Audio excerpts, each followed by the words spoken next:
Your 8 GB of RAM laptop is already on borrowed time. By the end of 2026, it could struggle to run the basic security systems of a modern operating system.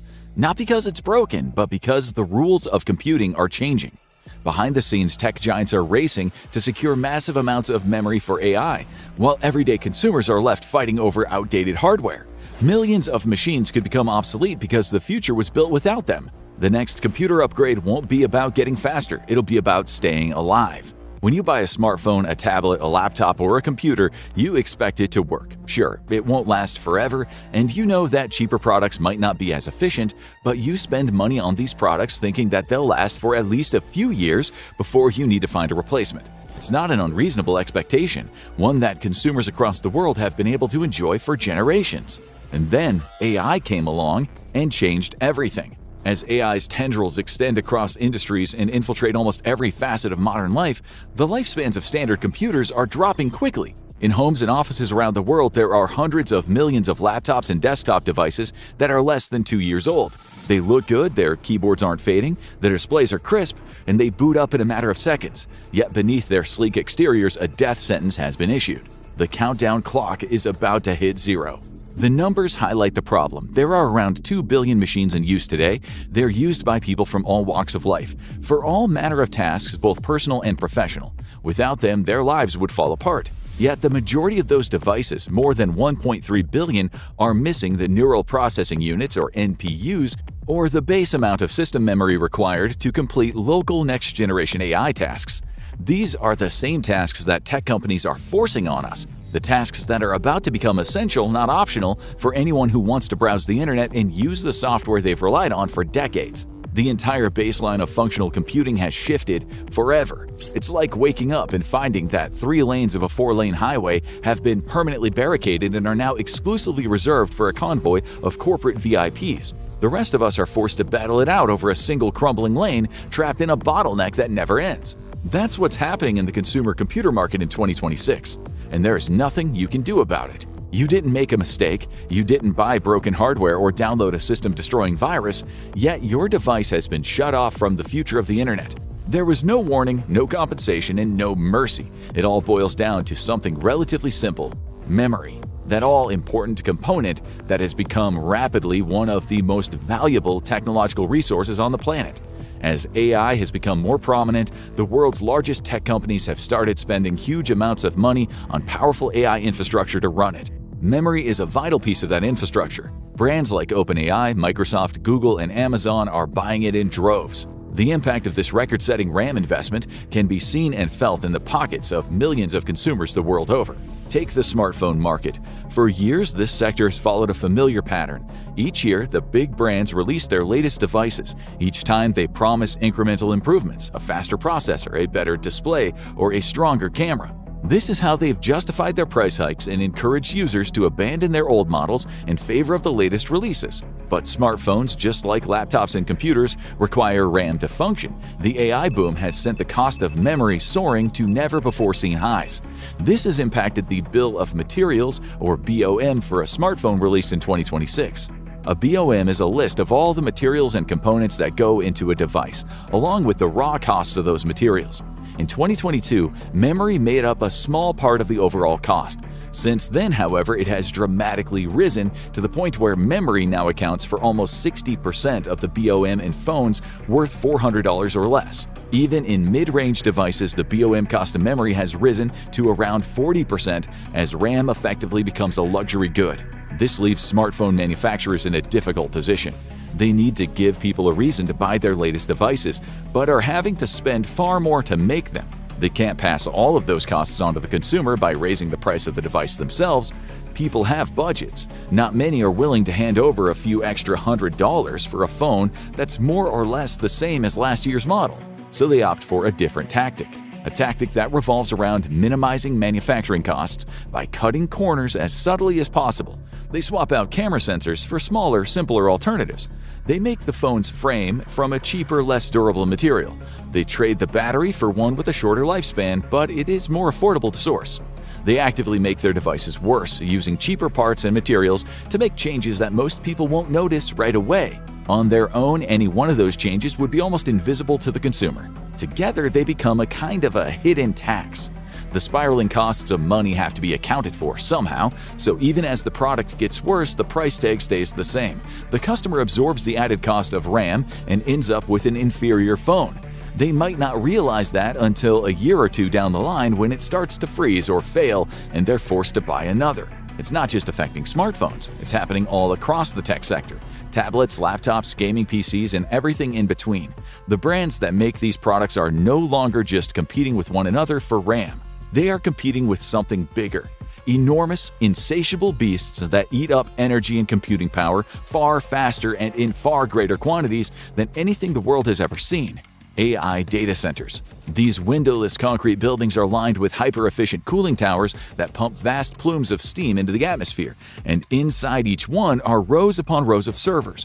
Each server is filled with thousands of AI accelerators, or GPUs, running around the clock, carrying out the complex mathematical computations required to train and run machine learning models. All of those accelerators rely on RAM to function. With every passing month, more of these data centers are springing up around the world, and they're getting bigger. It's the physical embodiment of the AI arms race. It doesn't stop. It continues to hurtle forward at breakneck speed. There's a constant, unrelenting push toward the next big thing, the next model, the next leap in intelligence, the next stage of digital evolution. The only way to achieve any of those objectives is growth.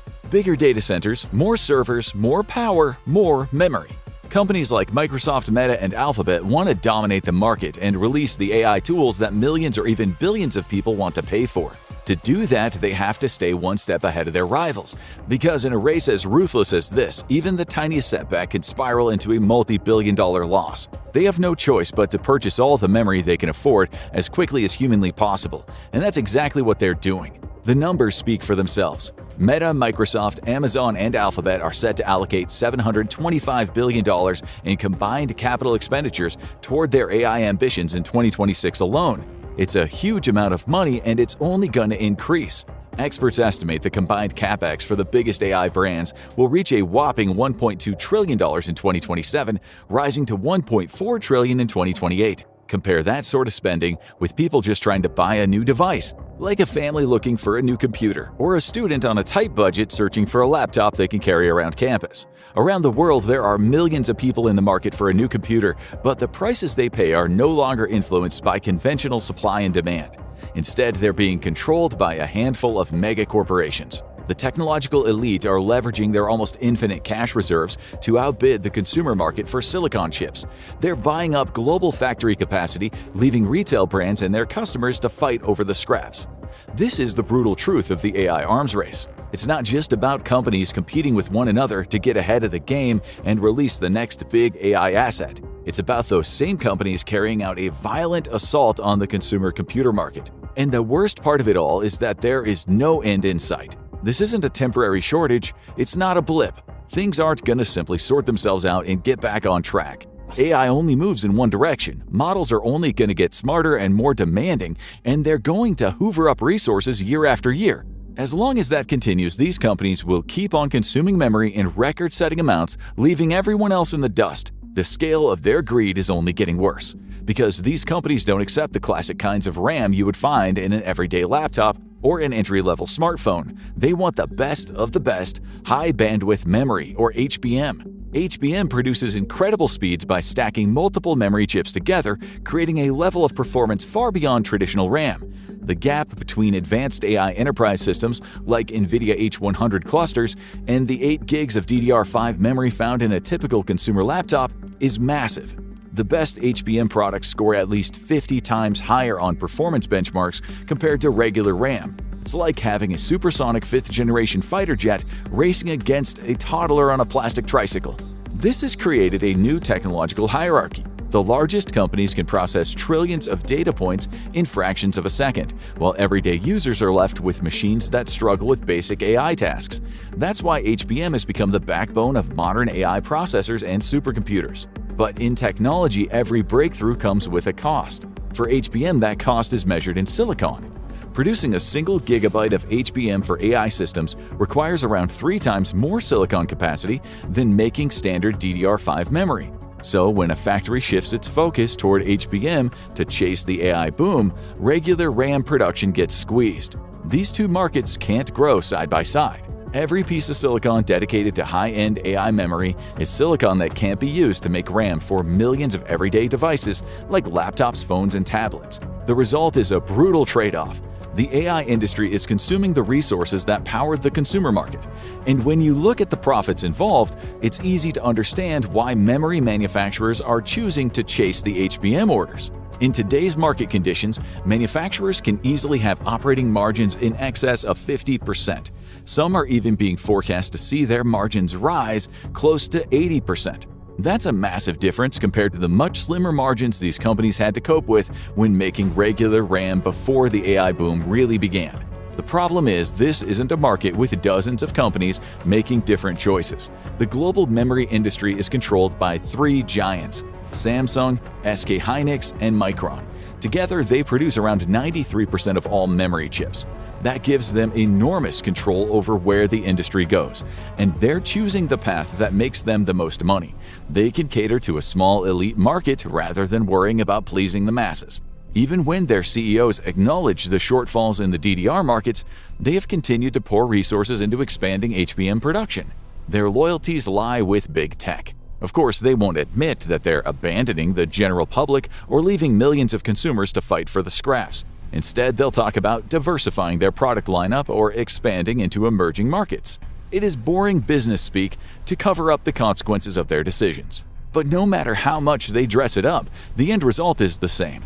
The HBM market gets bigger and richer, all at the expense of the DDR market. The likes of Meta and Microsoft get the massive stacks of chips they need to build bigger data centers and train their AI models. Families, students, and struggling professionals have to make do with less.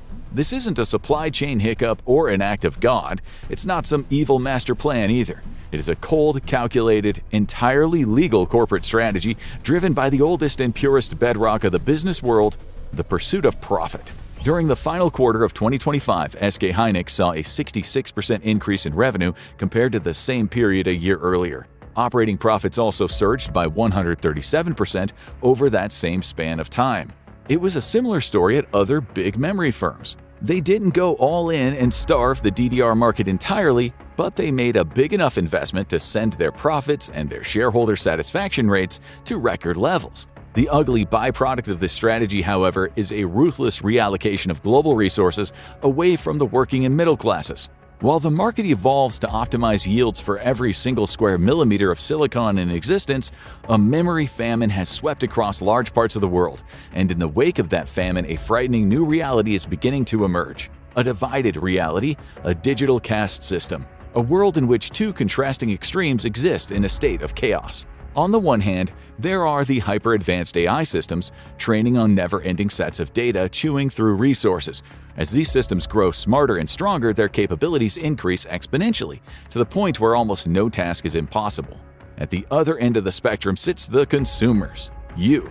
The everyday people who are looking for devices that let them do the things they need, but are increasingly being made to pay higher prices for lower quality machines. To make matters worse, most of these machines aren't just falling slightly behind, they're heading toward obsolescence. AI is being pushed into everyday devices and workplaces. That leaves millions of people with basic laptops and mid-range PCs that can't keep up with the wave of AI-powered apps and operating systems. So they'll be left with only one option: the cloud.